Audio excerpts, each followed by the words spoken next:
दिल तो बच्चा है जी, थोड़ा कच्चा है जी। अरे अरे, आ गए आप दोस्तों। चलिए शुरू करते हैं आज की कहानी। तो दोस्तों, हमारी आज की कहानी है, आपने वो तो सुना ही है ना, बेगानी शादी में अब्दुल्ला दीवाना। पर यहाँ अब्दुल्ला का तो नहीं पता, लेकिन निहारिका जरूर बिन बेगानी शादियों में खाना खाने की दीवानी है। तो उसकी ये आदत उसे कहाँ ले जाती है, ये जानना बड़ा दिलचस्प होगा। तो चलिए चलते हैं कहानी की ओर। निहारिका अपने दोस्तों के साथ ऑफिस से घर आ रही होती है। तभी रास्ते में उसे एक मैरिज हॉल नजर आता है और वो अपने दोस्तों से बोलती है। अरे यार, रात के 9 बज चुके हैं और मुझे भूख भी लग रही है। जेब में पैसे भी नहीं है। तो इस मैरिज हॉल को देखकर मेरे दिमाग में एक आइडिया आया है। निहारिका की बात सुन सभी में मौजूद ज्योति बोलती है। देख निहारिका, मैं तुझे अच्छे से जानती हूँ कि तेरे दिमाग में क्या चल रहा है। और मेरी प्यारी दोस्त, समझा कर बार बार बेगानी शादी में ना ठूस ठूस के खाना ना अच्छी बात नहीं होती। अगर किसी को कल को पता चल गया तो हमारी बहुत ही बेइज्जती होगी। अबे तेरा दिमाग तो ठीक है ना। हम शक्ल से भिखारी थोड़ी ना लगते हैं। अच्छी खासी शक्ल दी है भगवान ने हमें।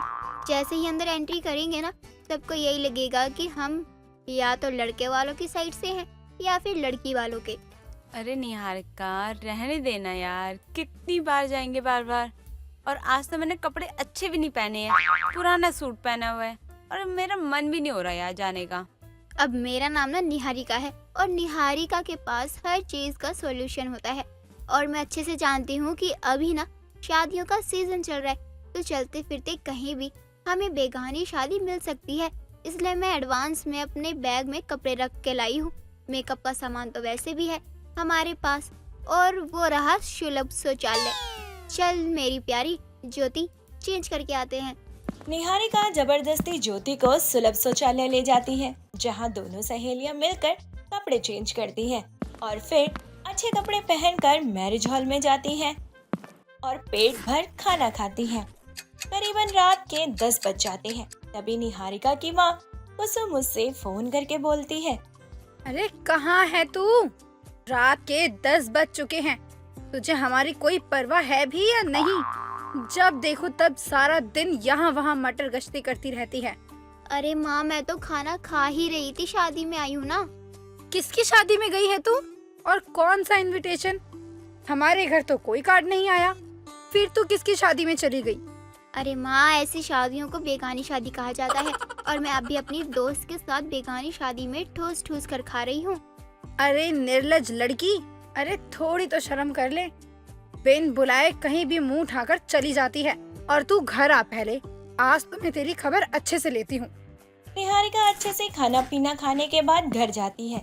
घर जाने के बाद निहारिका की माँ कुसुम चप्पलों से उसका स्वागत करती है और उसे खूब मारती है और बोलती है। तेरा दिमाग तो ठीक है ना निहारिका? तेरी उम्र 25 साल की हो चुकी है, लेकिन अभी भी तेरे अंदर बचपना छुपा हुआ है। अरे ऐसी घटिया हरकत कौन करता है? बेगाने की शादी में खाना खाने का क्या मतलब है? तुझे घर में खाना नहीं मिलता? अरे माँ, तुम तो जानती हो ना कि मुझे शादियों का खाना कितना पसंद है। फिर चाहे कोई मुझे इनवाइट करे या ना करे, मुझे इससे बिल्कुल भी फर्क नहीं पड़ता। कोई बात नहीं, तुझे अभी समझ नहीं आएगा, लेकिन जिस दिन तेरी पूरी महफिल में बेइज्जती होगी ना, उस दिन तुझे अकल आ जाएगी कि तेरी माँ तुझे क्या समझाया करती थी। अपनी माँ की मार खाने के बाद निहारिका कुछ समय तक तो ठीक रहती है। निहारिका कुछ दिनों के लिए बाहर का खाना बंद कर देती है और एक बार निहारिका फिर से अपने दोस्तों के साथ घर आ रही होती है।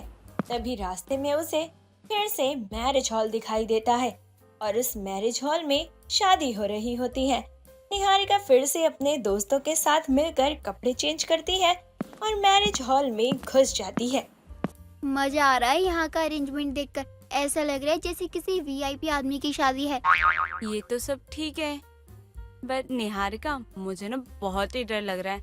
अगर किसी को पता चल गया कि हम यहाँ पर ऐसे ही आगे खाना खाने के लिए, तो हमारी बहुत ही बेइज्जती हो जाएगी। और देखने में तो ऐसा लग रहा है किसी अमीर लड़के की शादी है। तो देख तो कितने सिक्योरिटी गार्ड है वहाँ पे। हम पकड़े गए ना तो निहारिका देख ले, बहुत ही बेइज्जती होगी हमारी। अबे तू ना अपना मुंह बंद कर। अगर इस तरह से डरेगी तो किसी को भी शक हो जाएगा हम पर कि हम लोग बिन बुलाए आए हैं। एकदम नॉर्मल रहे ताकि किसी को पता भी न चले कि हम बेगानी शादी में खाना खाने आए हैं। फुल एटीट्यूड में घूम, समझ कि अपने ही किसी रिश्तेदार की शादी हो रही है। निहारिका और ज्योति दोनों फुल एटीट्यूड में एक साथ मैरिज हॉल में घूम रहे होते हैं और फोटोज ले रहे होते हैं और साथ ही पेट भर खाना खा रहे होते हैं। तभी दो सिक्योरिटी गार्ड बार बार निहारिका और ज्योति को देख रहे होते हैं। उन्हें निहारिका पर शक होने लग गया था। तभी वह दोनों सिक्योरिटी गार्ड आपस में बात करने लगते हैं। अरे भैया, अरे हमको तो लगता है ये दोनों जो लड़की है ना, ये एक्स्ट्रा में आई हैं। हमार मतलब है बेगानी शादी में अब्दुल्ला दीवाना बनकर आई हैं, क्योंकि 50 लोग आने वाले थे और 50 तो कब के आ चुके हैं। लेकिन ये दोनों बाद में आई हैं और इनके हाथों में देखिए वो बैंड भी नहीं जो बाकी सारे गेस्टों के हाथ में है। निहारिका और ज्योति इस बात से अनजान थी कि मैरिज हॉल में एंट्री लेने के लिए एंट्री कार्ड की जरूरत है। दरअसल शादी शहर के एमएलए की हो रही थी, जिस शादी में वो दोनों चुपचाप खाना खा रही थी और मैरिज हॉल के अंदर चली गई थी। अब मैरिज हॉल में तो चली गई थी, लेकिन उन्हें आगे क्या पता था कि क्या होने वाला है। दोनों सिक्योरिटी गार्ड निहारिका के पास आते हैं और निहारिका से कहते हैं, अरे मैडम जी, जिसकी शादी हो रही है अब उनको जानती हो? अरे तो मेरी फ्रेंड की शादी है, काफी दूर का फ्रेंड है। इसमें मुझे कार्ड व्हाट्सएप किया था क्योंकि मैं घर पर नहीं थी, इसलिए बेचारी को मजबूरन मुझे व्हाट्सएप पर ही इनविटेशन देना पड़ा था। अरे वो तो ठीक है मैडम, जिसकी शादी में आई हो उसका नाम ही बता दो, वो तो पता होगा। जैसे ही गार्ड निहारिका से नाम पूछते हैं, तभी निहारिका यहाँ वहाँ देखने लगती है। तभी स्टेज पर दुल्हा दुल्हन का नाम लिखा होता है, लेकिन दूल्हे के नाम के आगे एमएलए विक्रम सिंह लिखा हुआ होता है। नाम देखकर निहारिका की हालत बुरे तरीके से टाइट हो जाती है और वो सिक्योरिटी गार्ड से डर कर कहती है, विक्रम नाम है मेरे दोस्त का। अच्छा, मतलब आप विक्रम जी की दोस्त हैं। अच्छा लाइए इनविटेशन कार्ड दिखाइए। सिक्योरिटी गार्ड 20 मिनट से निहारिका और ज्योति से सवाल जवाब कर रहा था। तभी वहाँ पर कुछ लोग जमा हो जाते हैं और निहारिका के पास कोई इनविटेशन कार्ड भी नहीं था, जिस वजह से निहारिका सिक्योरिटी गार्ड के आगे कुछ नहीं बोल पाती है। आसपास खड़े लोग निहारिका और ज्योति को अजीब तरीके से देखने लगते हैं। अब दोनों को बहुत ज्यादा शर्मिंदगी महसूस हो रही थी। तभी सिक्योरिटी गार्ड उनकी बेइज्जती करते हुए कहता है, अरे शर्म आती है कि नहीं आती है तुम दोनों को? अरे बेगानी शादी में अब्दुल्ला दीवाना बनकर घुसे चले आती हो। और एक बात बताइए, अरे आप लोग तो पढ़ी लिखी लगती हैं और फिर ऐसा काम क्यों करती हैं जी? हैं? किसी की शादी में बिन बुलाए घुसना अच्छी बात होती है का? नहीं ना, तो काहे घुस रही हैं? अरे हमको तो तुम्हारे माँ बाप के लिए अफसोस हो रहा है। उन्होंने पाल पोस के तुमको बड़ा किया होगा कि बिटिया नाम करेगी, लेकिन बिटिया को देखो इतना घटिया काम कर रही है और दूसरों की शादी में जाके खा रही है। अरे तनिक तो शर्म करो, थोड़ी तो लाज रखो। चलो निकलो यहाँ से। सिक्योरिटी गार्ड निहारिका और ज्योति को मैरिज हॉल से बाहर निकाल देता है, जिसके बाद ज्योति निहारिका से कहती है, मैंने कहा था ना तुझे कि एक दिन हमारी बेइज्जती होगी, लेकिन तू कभी सुनती है क्या मेरी बात? और आज देख ले वही दिन आ गया। माफ कर ज्योति, शायद मेरी वजह से ये सब हुआ है। अरे मेरे साथ साथ तेरी भी बेइज्जती हो गई। अब मैं आगे से कभी बेगानी शादी में खाना खाने नहीं जाऊंगी। जितना खाओ नहीं, उससे कई ज्यादा तो बेइज्जती हो रही है।